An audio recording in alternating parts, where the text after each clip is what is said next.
Before Arslan Ash became a 4-time winning EVO champion. So EVO was yesterday and I'm still editing this video. And guess what? He won it again. I don't understand. Like, bro, give us a chance. Please. Like, actually give us a chance. And one of the best Tekken players ever. He started out like me and you, which is trash. What did you say to me? I'm sorry.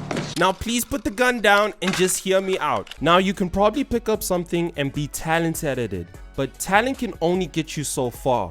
Whether you're talented or not, to become great, we all have to start with learning the fundamentals.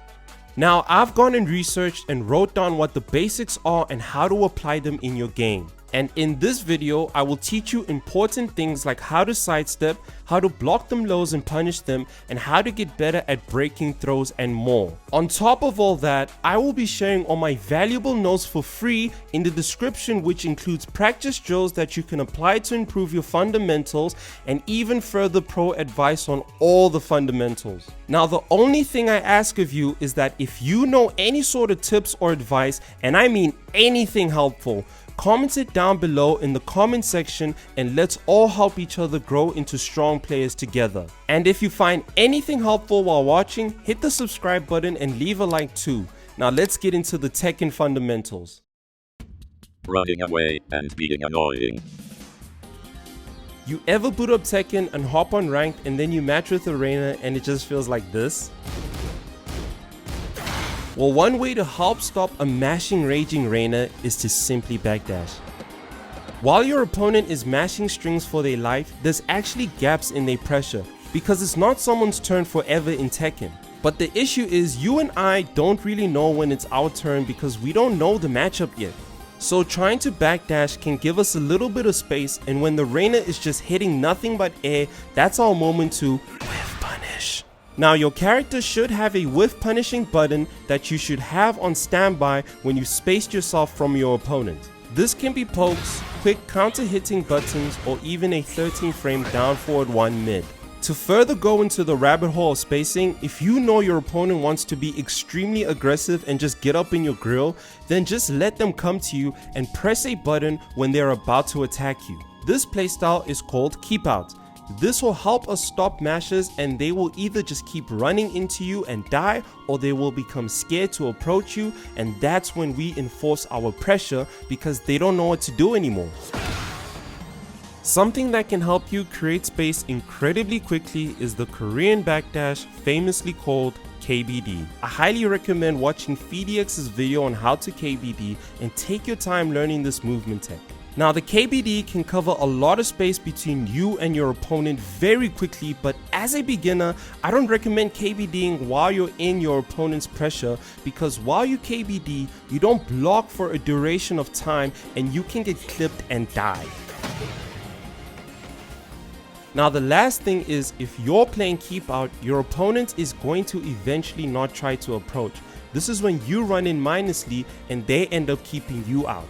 This is where we introduce a technique called dash blocking. If you walk, dash, or run a bit, you can cancel your movement with holding back at any moment and you'll be blocking. This is dash blocking. This is very strong and useful because if you run in, the opponent might think you'll do a long range poke or start applying your pressure. So they'll wait till you're close enough and then counter hit you or stop you. But if you dash and block, you can either just end up blocking their attempt to stop you, or we can bait the opponent trying to stop us and then they end up hitting air, and where does that bring us back to? Whiff punish. So consider your spacing between you and your opponent next time, because it could save your life, or else just keep holding that good old Reina pressure. Stop blocking with your face. Let's bring up that Reina clip where she's mashing one more time, but this time let's turn on the frame data and let's see something.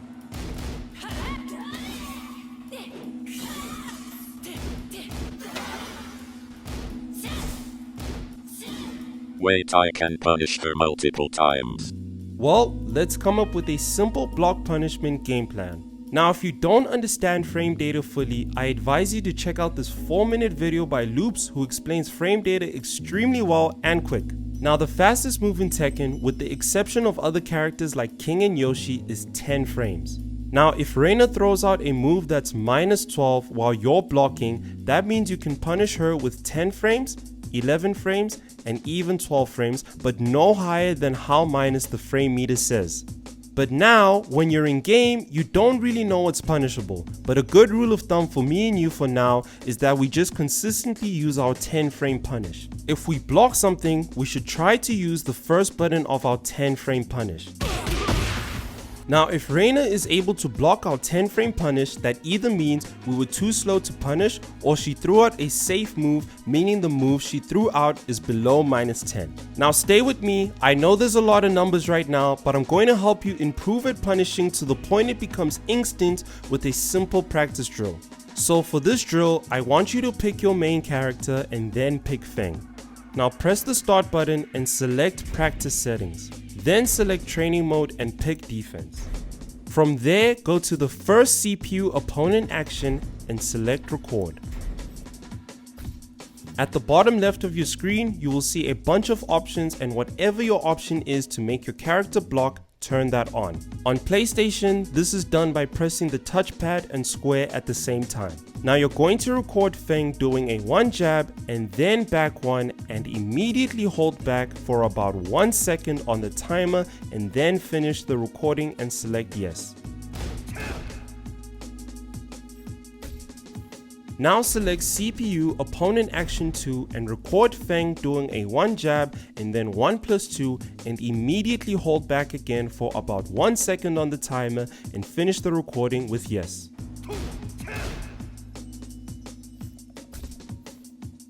And finally select CPU opponent action 3 and record Feng doing a one jab and then back 1+2, and immediately hold back for about 1 second on the timer for the final time and finish the recording with yes. Now you want to set the action frequency to 1 on CPU opponent action 1 and the other 2 on 0 for now. And lastly, you want to scroll down until you see action intervals and put this on short. The goal is to try get used to punishing Feng with your character's 10 frame punish for now. If Feng blocks your 10 frame move, you have missed the punish. Try to punish Feng 5 times in a row without him blocking. If Feng blocks your 10 frame punish once, then restart the reps until you can do 5 in a row successfully. Once you have done this, then go back to your practice settings and put CPU opponent action 1's action frequency to 0 and go to the third recording we did and put the action frequency on 1.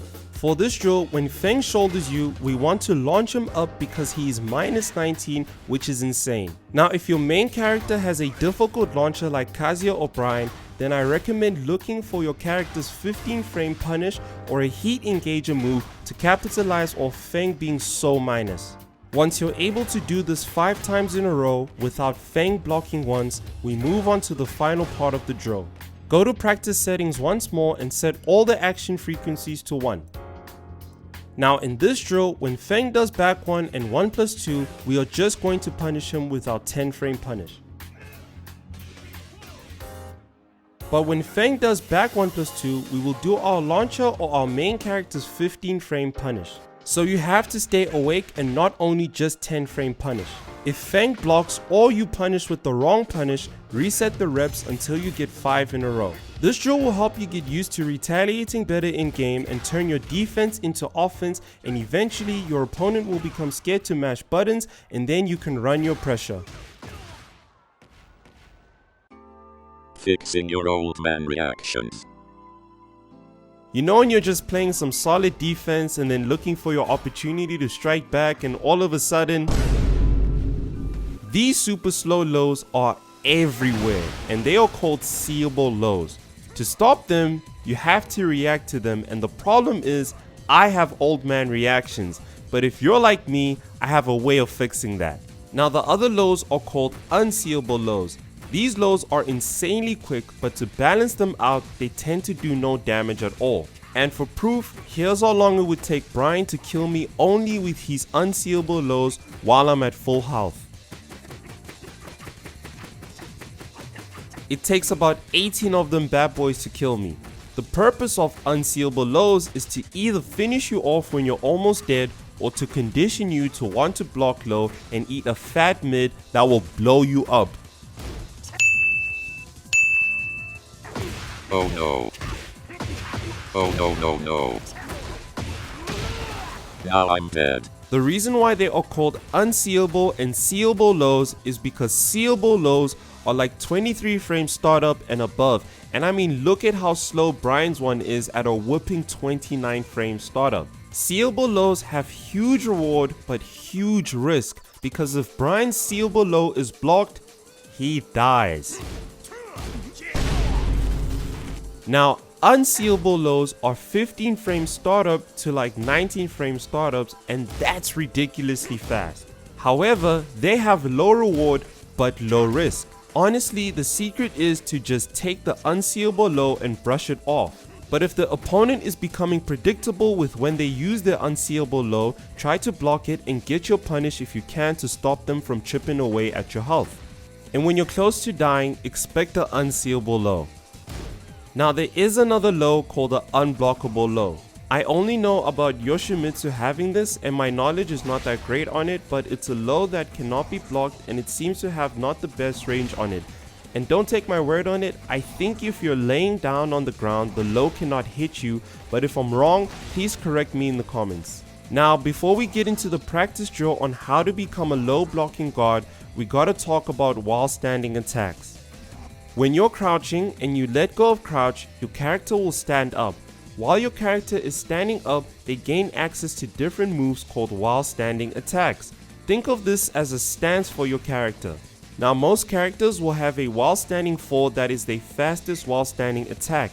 Then all the other buttons will be unique to your character, like maybe while standing 2 will be a launcher and while standing 3 is a counter hit button, or you get a string combo while pressing buttons in a specific sequence. Experiment and see what your character can do in a while standing state. Now why I'm telling you all of this is because when you block a low, your character will punish lows in the while standing state. To my knowledge, you cannot block lows any other way because the opponent will be able to block in time. So let's go back to Brian doing his seeable low, and we can see if we block this, we are a crazy plus 26, meaning we can use our strongest while standing attack, which will blow him up.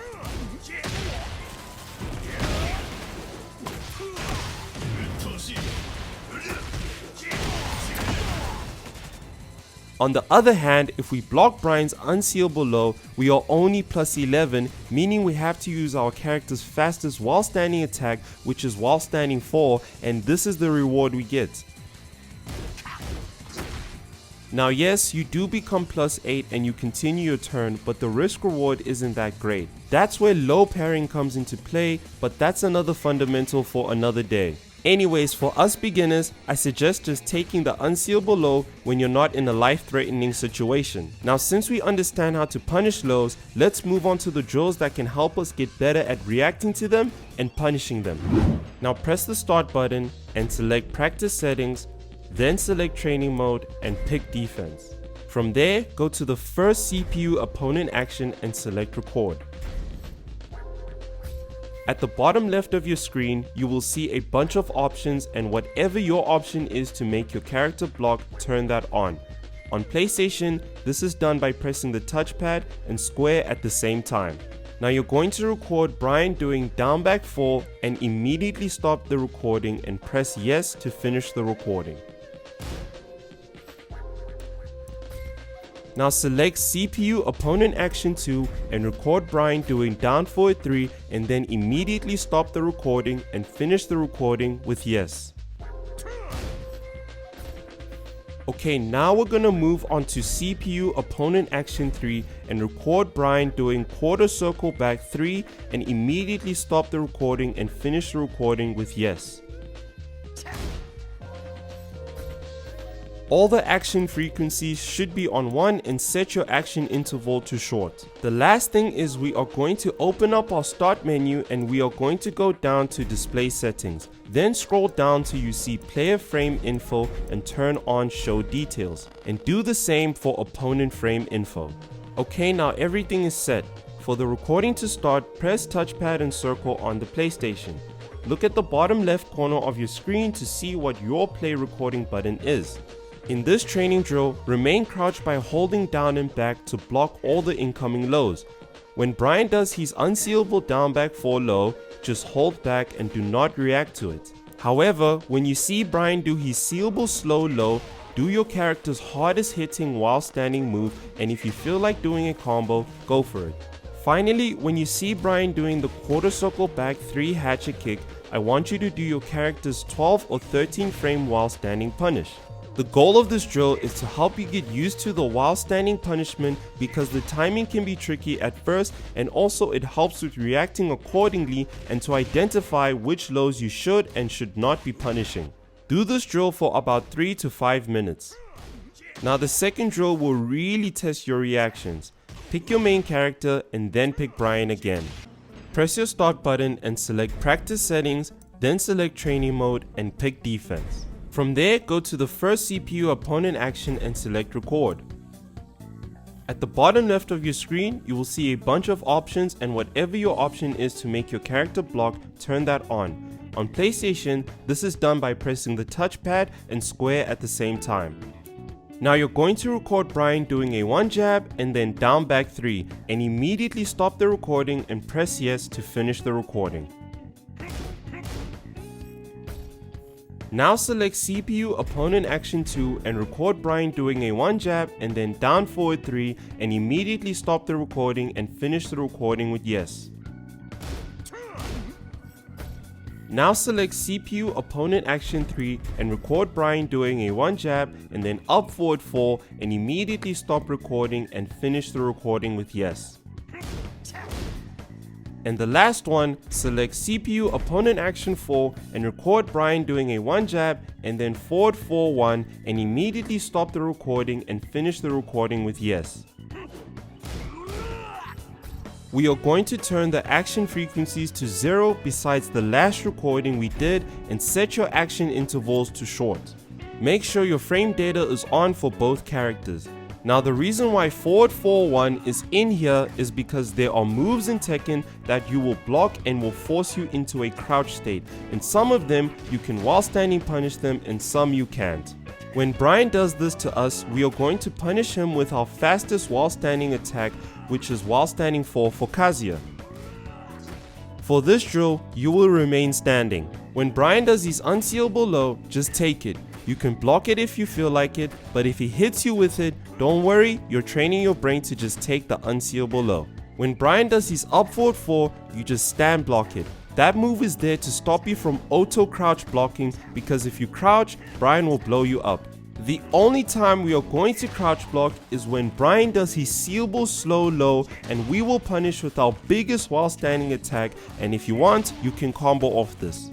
When Brian does forward 4-1, we are going to stand block and punish him with our fastest while standing move. For Kazuya, this is while standing 4. If you duck this, you will eat 2 mids. This practice drill helps with reacting to sealable lows and will help you react when you go online. Do this drill for about 3 to 5 minutes. Dodging like Neo from the Matrix. Do you want to be able to do Ultra Instinct Goku things like this?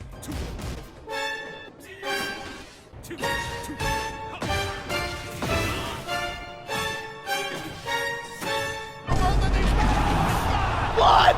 Well, you've sort of come to the right place, because sidestepping is incredibly convoluted, but I promise you that I can teach you how to use it in game and make you more slippery than Orochimaru. So to sidestep, you press up once, and that is called sidestepping left. And then pressing down once is called sidestepping right. Now to sidewalk, you press up once and then hold up, and your character will walk sideways. And then if you press down and then hold down, your character will sidewalk right. So why even sidestep and sidewalk at all? Well, I want you to think of sidestepping as another form of backdashing and another way to create space to whiff punish, just like the first topic we spoke about. A sidestep can help you in so many ways, like if your back is against the wall, you could try sidestepping out of it to reposition to a more favorable position. So then what's the difference between a sidestep and a sidewalk?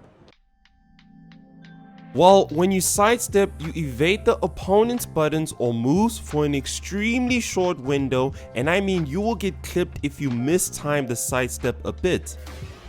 But once your character finishes sidestepping, you can recover quick enough and even sidestep block if the opponent's attacks realign to you. But when you sidewalk, your evasion window is much bigger and you'll walk around your opponent, but you are more vulnerable when sidewalking. So when your opponent uses a homing move or the strings realign to you, most times you are not able to block in time. So just remember that sidestep equals small evasion window, but we are less vulnerable to attacks. And sidewalk equals big evasion window, but we are more vulnerable to attacks. Now that we have a basic understanding of sidestepping and sidewalking, let me introduce you to the secret I learned on how to sidestep called offensive sidestepping. So you know when you're plus on block and your first instinct is to do your frame trap because you know your opponent will respect you and they just hold block, right? But sometimes your opponent either doesn't know about your plus on block move and they like to press something, or else they do a power crush move or activate heat to shut down your offense. Now if you know they're gonna press when you're plus, this is when you sidestep and kill them. This is the coolest feeling in the world because you're taking advantage of Tekken being a 3D game. As long as you're +1 and even greater and you know they like to press or stop your offense with an armored move, then sidestep and whiff punish. This is really cool because this technique also falls in line with the first topic we spoke about, being space and whiff punish. But if I play a smart player who doesn't press when I am plus, then I wasted continuing my turn. Terrible guide. Never cook again. But there's more to how to offensively sidestep. Walk with me, Padawan. If your opponent is blocking and you throw out a move that is -1, -2, -3, or -4, you lose your turn, right? And that's when your opponent will want to hit you back, right? Well, if you do not go higher than -4, you have enough frames to sidestep and kill them again.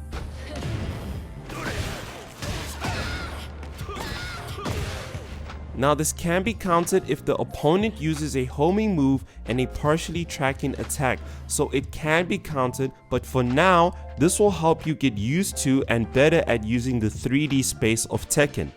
Now for defensive sidestep, this is where it kinda gets tricky.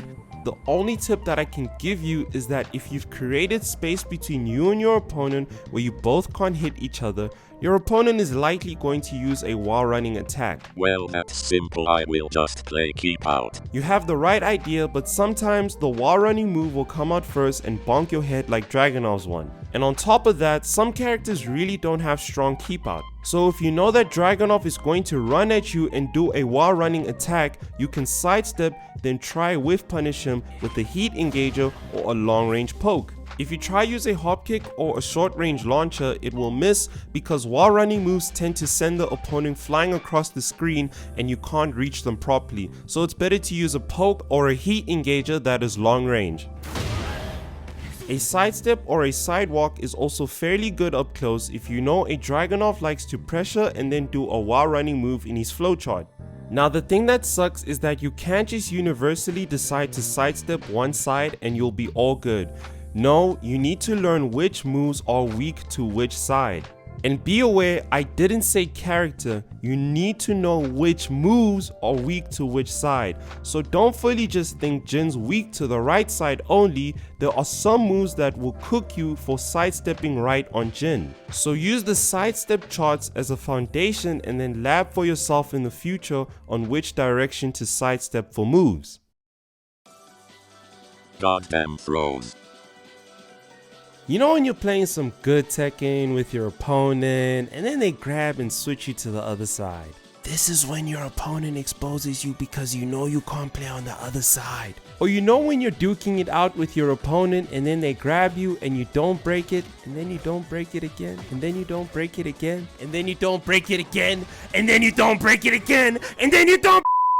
Now, I'm not going to teach you how to beat King because he's unbeatable and you're on your own there. but I can help you become a normal throw break guard with a good practice drill. So throws in Tekken 8 are very strong because they are homing. Previously, you would be able to sidestep or sidewalk the throw and punish your opponent. But someone at Bamco said, nah, we buffing throws. So then how do you counter throws? Well, you can activate heat and... So you can't do that. They will throw you through your armor besides the rage armor. So like if you heat or like power crush, you're getting thrown. Well, then because I don't know how to throw break, let me just duck them all because they highs, right? And look at Randy Orton slithering. Oh, watch out, watch out, watch out, watch out! Here it comes! Yeah, so you can't run away from this soldier. Put the helmet on because we're going to learn how to break them throws. Okay, for this drill, pick your main character and pick Sergey Dragunov. I don't know why I said it like that, but it just came over me. Anyways, press your start button and select practice settings. Then select training mode and pick defense. From there, go to the first CPU opponent action and choose select from move list. Scroll up quickly to go to the bottom of the move list and select the 106 move, which is forward 1+4. Now select CPU opponent action 2 and scroll up again to quickly go to the bottom of the move list and select the 107th move, which is forward 2+3. Now we're going to move on to CPU opponent action 3 and scroll up to quickly go to the bottom of the move list and select the 108th move, which is up forward 1+2. We want to turn off CPU opponent action 3's action frequency for now and leave the top 2 on 1. Now scroll down to action interval and put this on normal. Okay, first I want you to back up as far as you can and then we are going to play the recording, which is touchpad and circle on the PlayStation. Look at the bottom left of your screen to see what your play record button is. Now Dragunov should be trying to throw air and all we're going to do is look at his arms. When Dragunov's left arm reaches out, I want you to say 1 out loud. When Dragunov's right arm reaches out, I want you to say 2 out loud. The reason why we are saying these numbers is because that's the button we are going to press to break the throws. So do this for about 2 minutes and try not to mess up the numbers. Now we are going to go back to the practice settings and we are going to turn on CPU opponent action 3. We are still going to stand far away from Dragunov and we are just going to look at his arms. When Dragunov reaches out with 2 arms, you are going to say 1+2 out loud. That is the button you'll press to break the throw. Now try this exercise for 2 minutes and try not to mess up what you're saying. Now that we know what we're looking for, let's go back to practice settings and turn off CPU opponent action 3's action interval to 0. Now get close to Dragunov and now just simply let him grab you and pay attention to which arm has grabbed you. Remember, if his left arm grabs you, press 1 to break it. If his right arm grabs you, press 2 to break it. And if you need to say the numbers out loud, go ahead. Now this is where things get tough. Go back to practice settings and turn on CPU opponent action 3's action interval to 1. Get close to Dragunov and let him grab you. Remember to pay attention to Dragunov's arms, and if he reaches out with 2 arms, then press 1+2 to break the throw. 1, 2, wrong one. 1, 1, he is cooking me. Now universal throws can either be broken with 1 or 2, but it is good practice to get the correct breaks because a lot of characters have complete throw games which you have to break with the correct button. So this is good practice.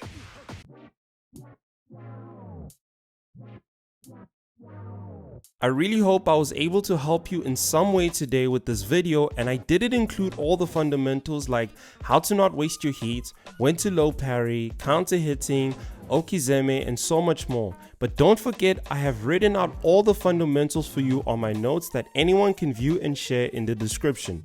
I'm still working on it and trying to finish it, and hopefully I will be able to update it to give you guys some matchup advice in the future. Now, if you have any tips and advice, comment it down below and I will make a whole page about comment sections advice with your name so everyone can see it. I want the aim of this video to make us all better Tekken players and get good together and have fun in the game. Now, maybe I will make another fundamentals guide if you guys really want another one, but for now, we are going back to our noob to god of destruction with Kazuya. Don't forget to like and subscribe and get out there and let's become strong players together and stay easy everyone.